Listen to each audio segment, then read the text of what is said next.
नमस्कार मित्रों, स्वागत है आपका आपके अपने YouTube चैनल विज्ञानकारी मैथ्स पर। आज के इस वीडियो में हम गैसों में विक्षेपण का लॉरेंज सिद्धांत या Lorentz theory of dispersion in gases पढ़ेंगे।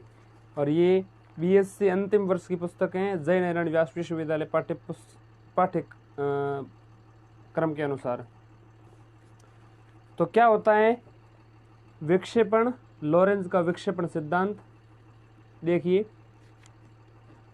गैसों में इलेक्ट्रोमैग्नेटिक वेव के विक्षेपण से, देखिए नाम क्या है, गैसों में विक्षेपण का लॉरेंज सिद्धांत। तो लॉरेंज नाम के वैज्ञानिक थे, उन्होंने विक्षेपण का मतलब क्या है, कोई भी प्रकाश कह सकते हैं। तो प्रकाश की किरण जब हमें पता है किसी एक माध्यम से दूसरे माध्यम में प्रवेश करती हैं तो उसका अपवर्तन होता है, इस वजह से वो रंगों में बंट जाती है और अपवर्तन होने की वजह से रंगों में बंट जाती है और रंगों में बंटने की इस घटना को हम प्रकाश का विक्षेपण कहते हैं। प्रकाश में 7 रंग होते हैं और 7 रंगों में बंट जाती हैं, इसको हम प्रकाश का विक्षेपण कहते हैं। तो लॉरेंज ने क्या किया कि गैसें होती ना, उन गैसों में जो इलेक्ट्रोमैग्नेटिक वेव्स है ना, विद्युत चुंबकीय तरंगे है ना, वो गैसों में प्रवेश करती हैं तो उन विद्युत चुंबकीय तरंगों का विक्षेपण हो जाता है। और ये विक्षेपण कैसे होता है ये समझेंगे।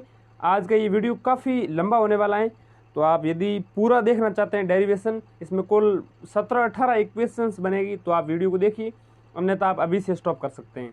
चलिए शुरू करते हैं। गैसों में विक्षेपण का लॉरेंज सिद्धांत। अब गैसेज हैं, उनमें इलेक्ट्रोमैग्नेटिक वेव्स हैं, उसके विक्षेपण के लिए लॉरेंज ने एक चिरसम्मत का मतलब है दीर्घकालिक सर्वमान्य, यानी लंबे समय तक टेका रहने वाला, चिरसम्मत दीर्घकालिक सर्वमान्य सिद्धांत उन्होंने दिया।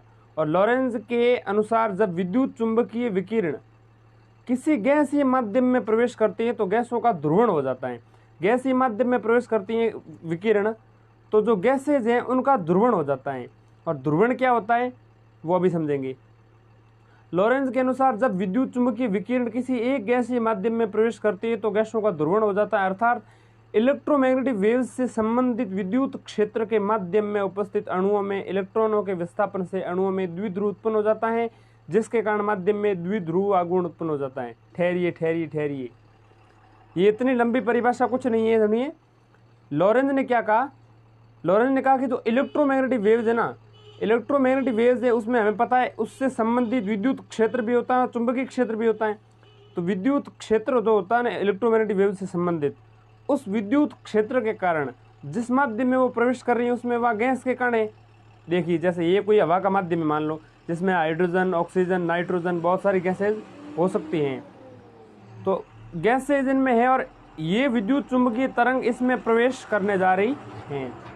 ये माध्यम आपके सामने दे रखा है, गैसेज हैं और इसमें ये विद्युत चुंबकीय तरंग प्रवेश कर रही हैं। आपके सामने ये माध्यम दे रखा है जिसमें हाइड्रोजन है, ऑक्सीजन है, बहुत सारी गैसेज होती हैं और इसमें विद्युत चुंबकीय तरंग प्रवेश कर रही है। देखिए, विद्युत चुंबकीय तरंग कैसे चलती है हमें पता है। एक इसका विद्युत क्षेत्र का जो घटक होता है वो एक्स अक्ष के अनुदिश मान लो, वाई अक्ष के अनुदिश चुंबकीय क्षेत्र का घटक मान लो, तो तरंग संचरण की दिशा जेड अक्ष के अनुदिश होगी।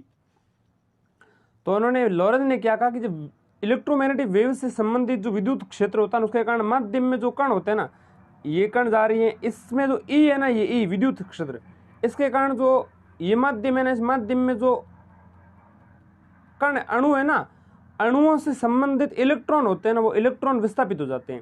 जैसे विद्युत क्षेत्र से प्रभावित हुए, इसके संपर्क में आने से जो गैसेज होते हैं अणु, उन अणुओं के इलेक्ट्रॉन अपने स्थान से थोड़े विस्थापित हो जाते हैं। और विस्थापन होने से क्या उत्पन्न होगा, विस्थापन होने से ये होगा, देखिए ये जैसे ऑक्सीजन का एक मान लो अणु है, इसमें इलेक्ट्रॉन का विस्थापन होगा, तो इस वजह से क्या होगा कि एक ऑक्सीजन का जो परमाणु है वो धनावेशित हो जाएगा आंशिक और एक हो जाएगा ऋणावेशित।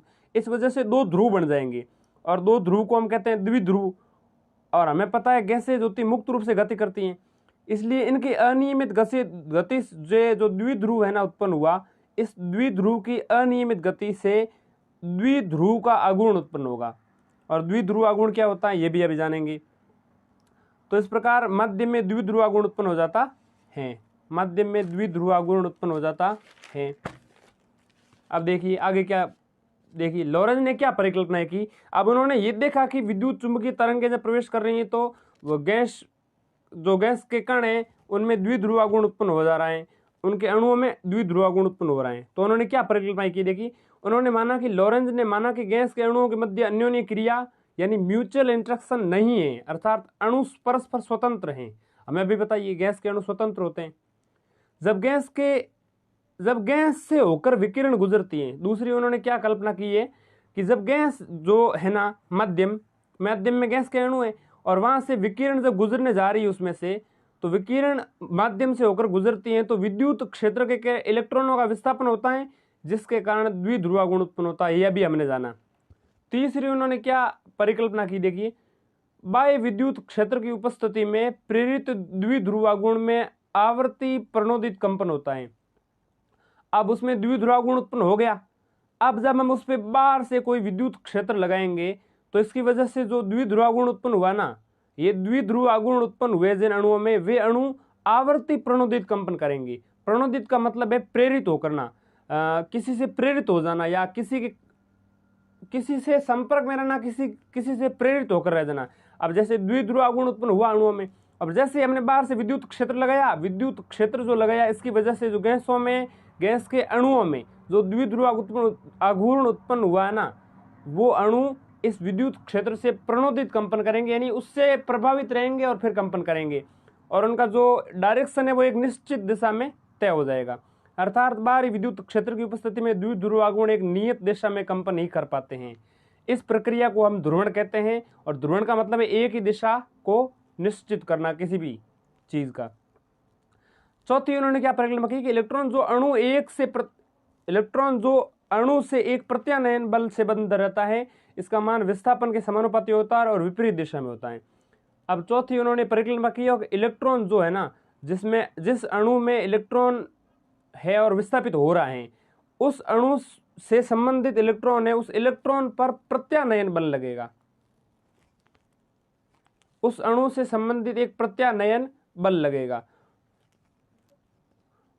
इलेक्ट्रॉन जो है अणु में जो विस्थापित हो जाएगा, उस इलेक्ट्रॉन पर अणु के द्वारा प्रत्यानयन बल लगेगा। और प्रत्यानयन का मतलब क्या है? प्रत्यानयन का मतलब यह है कि उस अणु के द्वारा उस इलेक्ट्रॉन को अपनी ओर खींचा जाएगा। प्रत्यानयन का मतलब मैंने यह लिखा है, यहां ऋण चिन्ह विपरीत दिशा में। देखिए प्रत्यानयन बल कैसे आएगा, देखिए प्रत्यानयन बल होगा और उसका मान विस्थापन के समानुपाती होगा और विपरीत दिशा में होगा।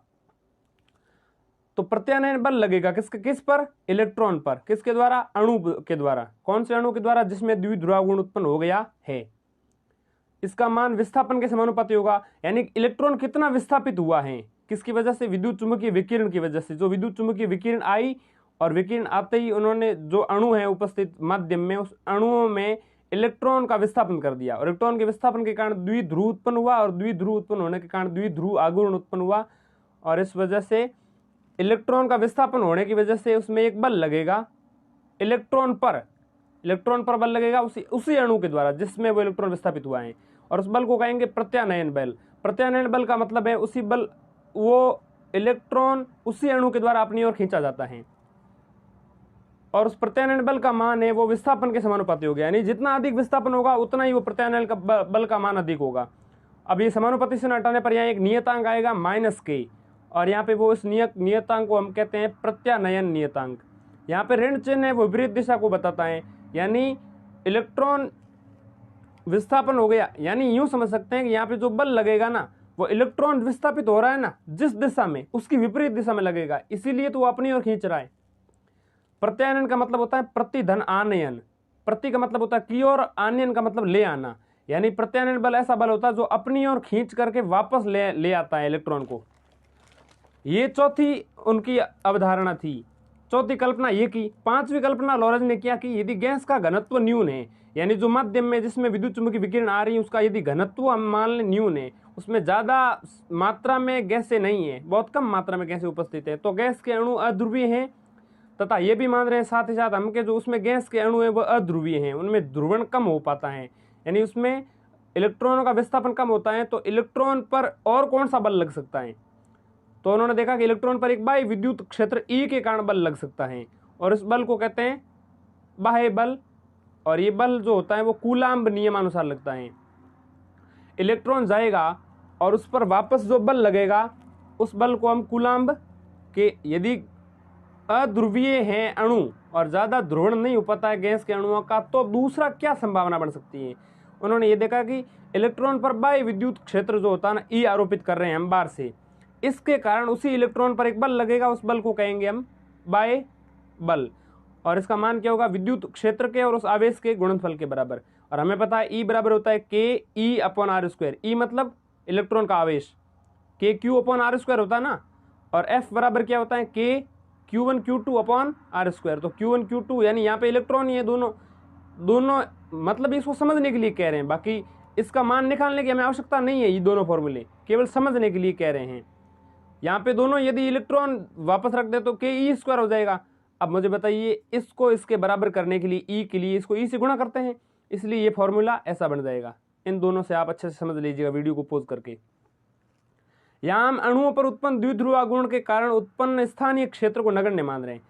अब अणु जो हो रहे हैं ना, अणुओं में द्विध्रुव आघूर्ण उत्पन्न होगा तो वो घूर्णन करेंगे मुक्त रूप से, क्योंकि गैसेज है तो इनकी तो ये प्रकृति है। जब ये घूर्णन करेंगे मुक्त रूप से तो इस वजह से उनमें द्विध्रुव आघूर्ण उत्पन्न होगा, और इसके कारण जो स्थानीय क्षेत्र का मान होगा ना, इसको हम नगण्य मान रहे हैं। क्योंकि यदि इसको नगण्य नहीं मानेंगे तो फिर इसकी हम डेरिवेशन को समझ नहीं पाएंगे, बहुत जटिल हो जाएगा। छठी उन्होंने कल्पना की कि ऐसा नहीं है तो और क्या हो सकता। देखिए, उन्होंने एक और कल्पना की कि कंपन करते हुए इलेक्ट्रॉनों पर अणुओं का अन्य इलेक्ट्रॉनों की टक्कर। अब देखिए, जो कंपन कर रहे हैं इलेक्ट्रॉन जो विस्थापित हो गए हैं और विद्युत क्षेत्र में या कह सकते हैं माध्यम में कंपन कर रहे हैं मुक्त रूप से, उन इलेक्ट्रॉनों पर अणुओं के द्वारा यानी किसी अन्य अणुओं के द्वारा या अन्य इलेक्ट्रॉनों के द्वारा, जो अन्य अणुओं से इलेक्ट्रॉन विस्थापित हुए वो इससे टक्कर करेंगे, और टक्कर करने के कारण अवमंदक बल लगेगा इस पे, यानी उसकी गति मंद हो जाएगी, अवमंदक बल कहते हैं उसको। इसके कारण इलेक्ट्रॉनों के आयाम और ऊर्जा कम हो सकती है। उन्होंने ये कल्पना ये की है कि ये ऐसा भी संभव हो सकता है। तो इलेक्ट्रॉनों के आयाम और ऊर्जा को कम करता है ये बल, इलेक्ट्रॉन के वेग के समानुपाती होगा। इलेक्ट्रॉन का वेग कितना है उसके समानुपाती होगा इसके टक्कर वाला सिद्धांत, और वेग इसमें संबंधित है ही, आपको पता है टक्कर में। तो इलेक्ट्रॉन जो कंपन कर रहा है उस पे अन्य अणुओं के द्वारा या अन्य इलेक्ट्रॉनों के द्वारा टक्कर होगी, और उसके कारण एक बल लगेगा अवमंदक बल, जो इसकी गति को कम करेगा, जिसको हम डैम्पिंग फोर्स कहते हैं। और इसके कारण क्या होगा, इलेक्ट्रॉनों के आयाम या उसकी ऊर्जा कम हो जाएगी। ये इलेक्ट्रॉन के वेग के समानुपाती होगा। तो देखिए अवमंदक बल क्या हो जाएगा, अवमंदक बल, इसको एफ डी लिख सकते हैं, और ये समानुपाती हो जाएगा D R upon D T, D R upon D T. इसको हम वेग मान रहे हैं, D R upon D T वेग विस्थापन के लिए। अब देखिए इस पर जो कुल बल लगेगा वो क्या क्या होगा। देखो, इलेक्ट्रॉन पर क्या कुल बल लग सकता है, एक तो उस पर प्रत्यानयन बल लगेगा, साथ ही बाह्य विद्युत क्षेत्र के कारण लगेगा, और अवमंदक बल लगेगा। इसलिए टोटल संभावना ये बनती है कि उस पर प्रत्यानयन बल लग सकता है, और विद्युत क्षेत्र के कारण बल लग सकता है, और अवमंदक बल लग सकता है। इसलिए टोटल बल ऐसा हो जाएगा। आगे समझिए, देखिए अब नेट का मान है। अब देखिए यहाँ पीछे हमने फॉर्मूले निकाले तीनों के, तो यहाँ पे जो एफ रेस्ट का मान आया माइनस के आर, और इसके कारण जो विद्युत क्षेत्र के कारण उसको ई, यहाँ पे ई इलेक्ट्रॉन का आवेश है और ई विद्युत क्षेत्र है, और यहाँ जो मान आएगा एफ डी वो आएगा minus B D R upon D T. ये माइनस बी कहाँ से आया, देखिए ये बदला, देखिए ये D R upon D T के समानुपाती है। समानुपाती से हटाने पर माइनस बी एक नियतांक आएगा जिसे हम अवमंदक नियतांक कहते हैं। और ये माइनस बी में क्या प्रदर्शित करता है, माइनस बी ये प्रदर्शित करता है कि टक्कर के कारण जो बल लगेगा वो इसकी गति को कम करेगा, अवमंदन करेगा। अब देखिए, अब जो टोटल बल लगा वो ये लग सकता है। अब ये एफ नेट जो है ना, यहाँ पे इसको न्यूटन की गति के नियमानुसार समझा जा सकता है। देखिए, द्रव्यमान गुणा त्वरण होता है द्वितीय नियम न्यूटन गति का। तो द्रव्यमान हम मान लें एम, और D R square upon D T square त्वरण, आर विस्थापन है, इसी के पदों में सभी चीजें रखनी है। अब देखिए यहाँ पे मान रख दें हम, ये जो मान आया है इसको यहाँ पे रख दें, तब समीकरण क्या बन जाएगा, एम गुणा D R square upon D T square बराबर minus K R E minus B D R upon D T. यहाँ से तो ये दो पद हैं, इन दोनों को माइनस वाले पदों को उस तरफ ले जाएं, इसके साथ में आ जाएंगे, तब यहाँ पे केवल ये बचेगा। क्या बचेगा, ये पूरा हो गया, अब इसके साथ ये बचेगा केवल। अब इसी के रूप में हम क्या कर रहे हैं, ये m जो है ना, इस पूरी समीकरण को m से भाग दे रहे हैं, तब समीकरण ये बन जाएगा। अब यहाँ पे क्या कर रहे हैं हम, b अपॉन m को एक नियतांक मान रहे हैं गामा, और k अपॉन m को एक नियतांक मान रहे हैं ओमेगा 0 स्क्वायर। ये नियतांक आपको मानने पड़ेंगे ताकि समीकरण आगे सरल हो जाए। अब जैसे ये मान रख दिया आपने, इन दोनों के मान आपने रख दिए, तब फाइनली समीकरण बनेगा ये। इसको समीकरण संख्या आप 3 लगा दिए। दो समीकरण कौन बने आगे, कौन कौन से समीकरण बने दो आगे, तो आपको अभी बता देते हैं दो कौन कौन से समीकरण बने। एक तो ये जो प्रत्यानयन बल है ना वो, और एक समीकरण बना ये बाह्य विद्युत क्षेत्र E के कारण दूसरा। इसको भी हमें समीकरण लगा देना चाहिए था, लेकिन हमने नहीं लगाया, कोई दिक्कत नहीं। तो ये समीकरण 3 को मैं वापस लिख रहा हूं, यहीं देखिए। चलो ठीक है, अब देखो ये समीकरण 3 आ गया। इस पे लगने वाले कुल बलों की उन्होंने संभावना की लॉरेंज ने कि ये संभावनाएं होती हैं जब विद्युत चुंबकीय विकिरण किसी गैसीय माध्यम में प्रवेश करते हैं। तो अब हम क्या मान रहे हैं, देखिए अब हम मान रहे हो कि आपतित विद्युत चुंबकीय विकिरण का जो विद्युत क्षेत्र का मान होता है, क्योंकि सारा खेल विद्युत क्षेत्र का है, चुंबकीय क्षेत्र का कोई महत्व ये नहीं है यहाँ, इसलिए बराबर क्या E बराबर क्या हो जाएगा, E0 e की power iota KR minus omega T. यहाँ पे E0 आयाम है ये, तो ये विद्युत क्षेत्र का समीकरण होता है। यहाँ पे जो हम इसको खोल के कर रहे हैं, आयोटा का गुणा करोगे अंदर तो ये दो इस प्रकार से पदों में टूट जाएगा। यहाँ पे जो ये ओमेगा है ना वो कोणीय वेग है, इसलिए वेग से संबंधित ये भाग गतिक भाग कहलाता है, और यहाँ पे ये विस्थापन सदिश जो R और K विस्थापन सदिश है, इसलिए स्थैतिक भाग कहलाता है। यहाँ से क्या कर रहे हैं हम, विस्थापन को इनको अलग कर रहे हैं। अब बताओ यहाँ पे गैसेज और मुक्त रूप से गति कर रही है तो स्थैतिक भाग का कोई महत्व नहीं है, इसलिए हम इसकी उपेक्षा कर रहे हैं, इसको एक बार छोड़ रहे हैं, नगण्य मान रहे हैं। तब समीकरण क्या बन जाएगी, E बराबर E0 e की power iota minus omega T. इसको समीकरण नंबर 4 लगा लिया। अब समीकरण 3 में E का मान रख लो। समीकरण 3 जो अभी आई है पीछे आप रहे, इस समीकरण में यहाँ पे जो अभी मान आया ना R का, किसका मान आया, RE का मान आया ना, नहीं E का मान आया है, क्षमा करिएगा। तो E का मान है उसका समीकरण 3 जो अभी दिखाई इसमें रख लें। तो समीकरण 3 में जब E का मान रखोगे, यहाँ पे रखना है आपको, समीकरण 3 ये पड़ी, यहाँ पे मान रखोगे तो ये बन जाएगी समीकरण कुछ इस प्रकार से। इसको हम समीकरण संख्या 5 लगा रहे हैं। अब विस्थापन ये जो सदिश है R सदिश और E सदिश की दिशा एक ही दिशा में है।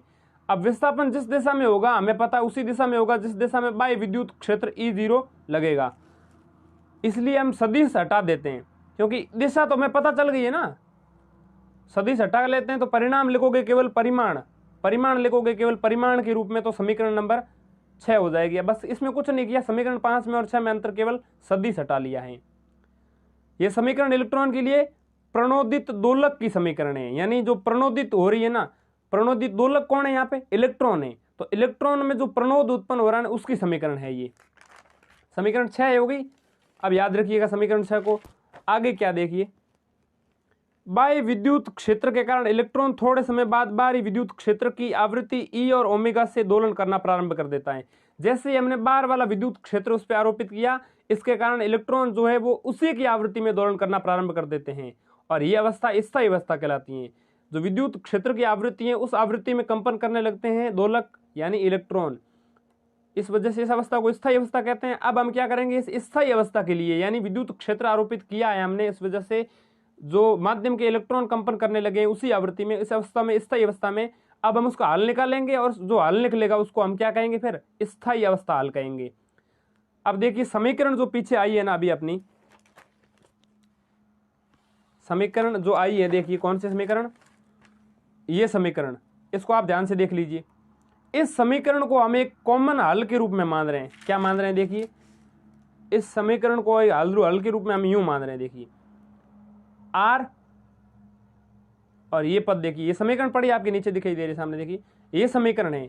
तो इसमें देखिए ये भी पद R का पद है, ये भी पद R का पद है, dr/dt, ये तो गामा है, और ये भी R का पद है। तो इसलिए इस पूरे के पद के स्थान पे हम R मान रहे हैं, जो इसका हल होगी।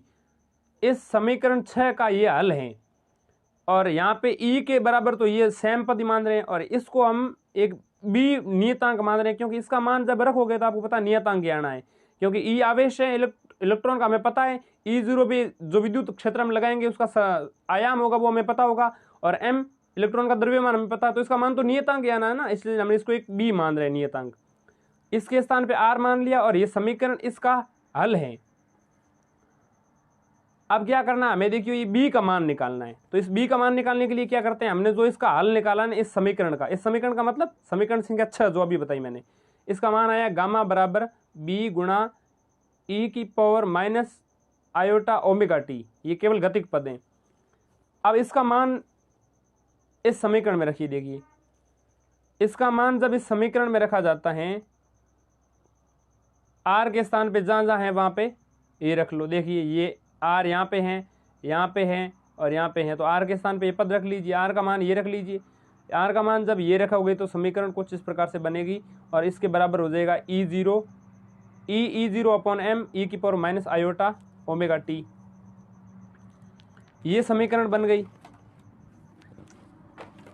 अब देखिए इसके आगे का भाग d² अब ये समीकरण जो है कोई अंतर नहीं, मैंने इसी प्रकार से लिखा है। और समीकरण को अब हम क्या कर रहे हैं, इसका देखिए अवकलन कर रहे हैं। इसका d² dt² मतलब 2 बार इसी का अवकलन करेंगे और इसका भी अवकलन करिए, इसका भी अवकलन करिए। तो अवकलन करने पर देखो यहाँ तो क्या आएगा, आयोटा की घात 2 हो जाएगी तो -1 हो जाएगा, इसलिए माइनस ओमेगा स्क्वायर हो जाएगा।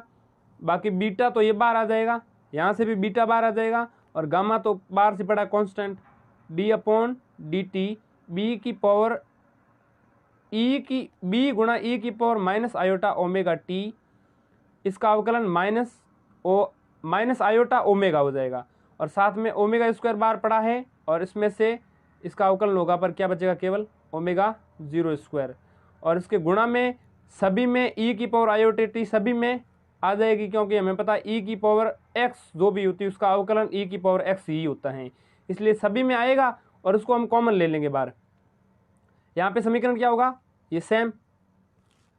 अब यहाँ से b को कॉमन ले सकते हैं हम, इसलिए b को कॉमन ले रहे हैं तो b का मान क्या क्या हमें यहाँ रखना है, इस वजह से b को कॉमन ले रहे हैं। देखिए यहाँ से b को कॉमन ले लिया तो समीकरण ये जो है ना इसके स्थान पे जो कॉमन चीज़ ली गई है वो यहाँ बटे में चली जाएगी। देखिए यहाँ b कॉमन लेने पर क्या बचा, minus omega square minus gamma iota omega plus omega 0² बराबर E0 अपॉन m।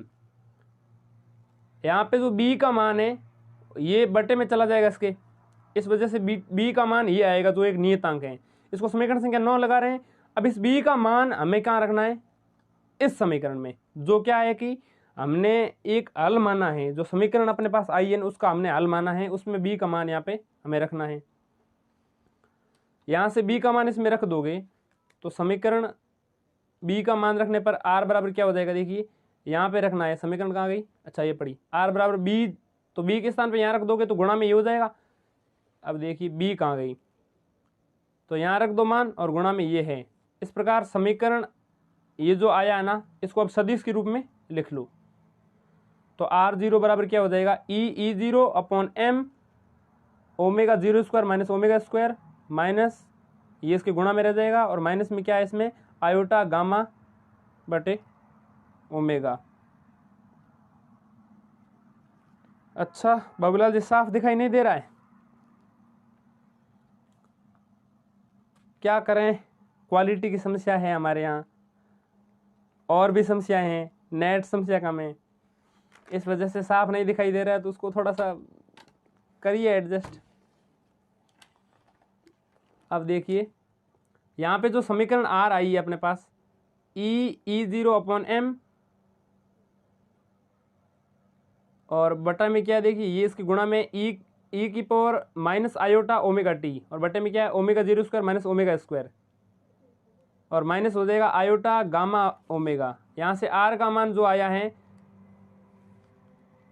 R का मान, ये समीकरण जो है इसको आप समीकरण संख्या 10 लगा लें।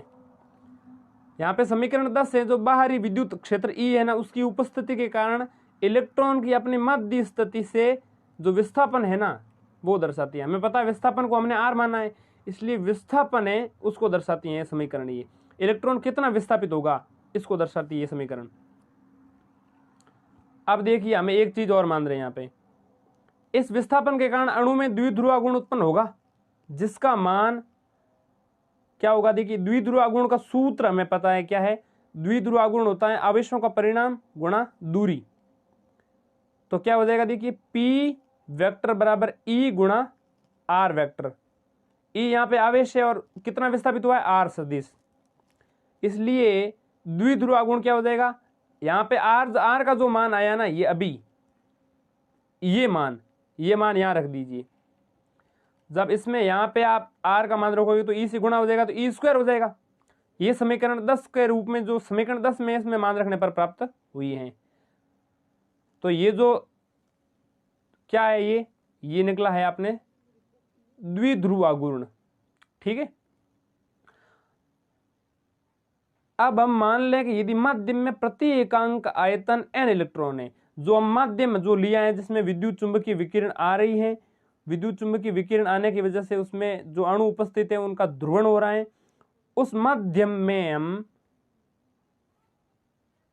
n इलेक्ट्रॉन मान रहे हैं एकांक आयतन में। n इलेक्ट्रॉन यदि हैं तब प्रेरित ध्रुवण क्या हो जाएगा, यहां पे ध्रुवण, प्रेरित कुल ध्रुवण P, यहां पे बड़ा P ध्यान रखिएगा, इस P को बड़ा P लिख लो। ये जो छोटा वाला P है वो है, ये छोटे वाला P है विद्युत द्विध्रुव आघूर्ण और बड़े वाला P है पोलराइजेशन यानी ध्रुवण। शिक्षा क्रांति ऑल इंडिया से मैसेजेज आए हैं कि सर लिख कर समझाओ। शिक्षा क्रांति ऑल इंडिया, सर हिंदी की डेट कब होगा, हिंदी का पीरियड कब होगा। अच्छा, हिंदी के पीरियड की बात कर रहे हैं, समय मिलेगा तो उसको भी सम्मिलित करेंगे साहब जी। वैसे आप वीडियोज हमारे देखते नहीं हो तो हम क्या करें।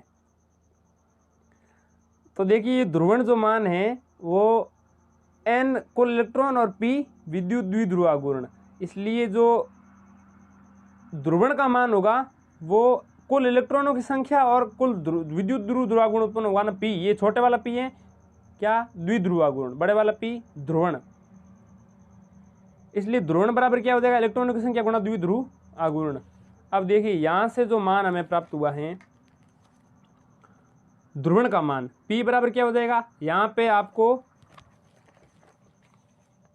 P का मान जो प्राप्त हुआ है ये, और ये कहां से होगा, P बराबर ER होता है और R का मान आपने जब यहां रखा तो ये समीकरण बनी, और इस समीकरण का मान अब आपको यहां रखना है।